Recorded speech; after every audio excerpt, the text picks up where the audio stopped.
Warm words from North Korea on Cold War frontier. North Korea. On the world's last Cold War frontier, where troops have long faced off at the truce village that divides the two Koreas, propaganda broadcasts have fallen silent, and soldiers from the north are hopeful a historic summit will herald a new era for their country.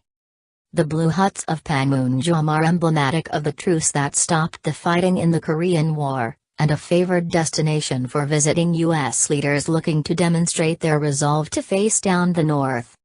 Enthusiasm. But now the North Korean soldiers station their express enthusiasm for Tuesday's unprecedented meeting between their Commander-in-Chief Kim Jong-un and U.S. President Donald Trump. In the past, we've held negative feelings against the troops on the other side, Lieutenant Colonel Hwang Myong Jin told. But for those who treat us with goodwill and want to improve relations, we can become friends and walk the same path holding hands despite our history.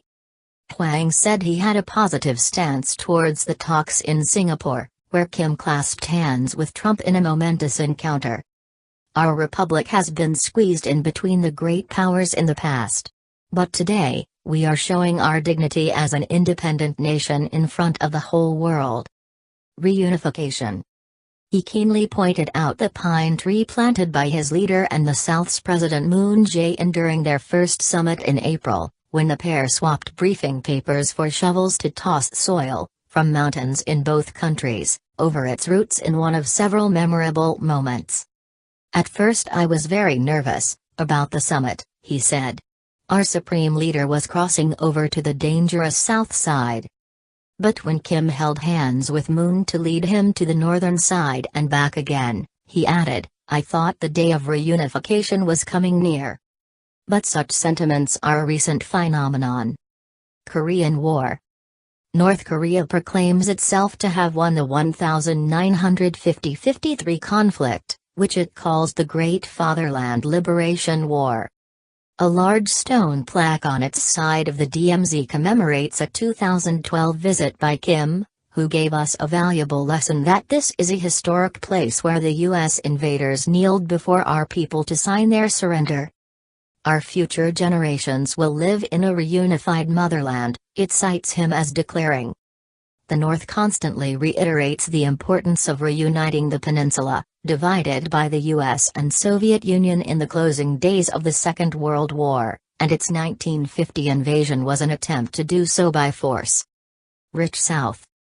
Since then, democratic, capitalist South has accelerated into the economic distance, rising to become the world's 11th largest economy.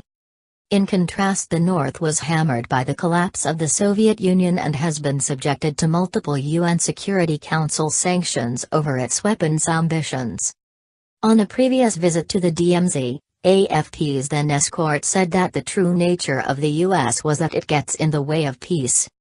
As a soldier, that officer added, I only think about pushing the US out of the South as soon as possible and unifying our nation. In Pyongyang, a display board outside the main train station, which has long featured images of military exercises and missile launches, showed photos of infrastructure and agricultural projects. But in the lobby bookshop of the main Yangakdo tourist hotel, postcards showing anti-US propaganda were still displayed in a window, with images of missiles aimed at North America.